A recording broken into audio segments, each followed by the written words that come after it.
Hello, YouTubers. Happy Monday. Today we read Colossians Chapter 3. Not carnality, but Christ. If then you were raised with Christ, seek those things which are above, where Christ is, sitting at the right hand of God. Set your mind on things above, not on things on the earth. For you died, and your life is hidden with Christ in God. When Christ, who is our life, appears, then you also will appear with him in glory. Therefore put to death your members which are on the earth, fornication, uncleanness, passion, evil desire, and covetousness, which is idolatry. Because of these things the wrath of God is coming upon the sons of disobedience, in which you yourselves once walked when you lived in them.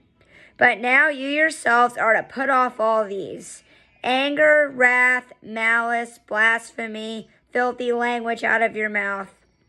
Do not lie to one another, since you have put off the old man with his deeds, and have put on the new man, who is renewed in knowledge, according to the image of him who created him, where there is neither Greek nor Jew, circumcised nor uncircumcised, barbarian, Scythian, slave nor free, but Christ is all and in all.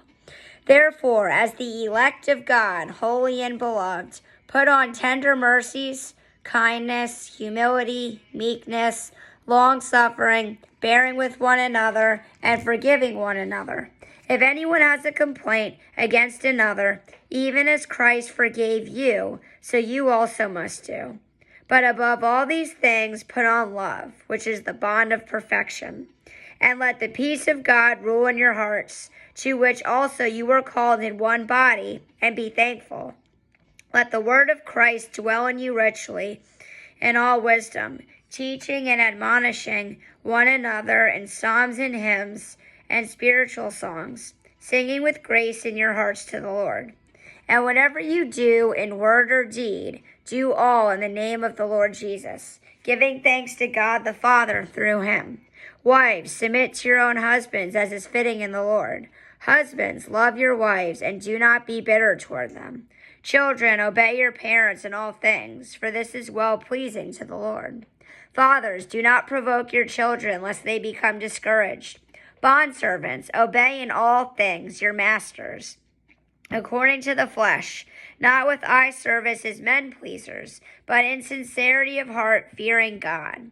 And whatever you do, do it heartily as to the Lord and not to men, knowing that from the Lord you will receive the reward of the inheritance, for you serve the Lord Christ. But he who does wrong will be repaid for what he has done, and there is no partiality.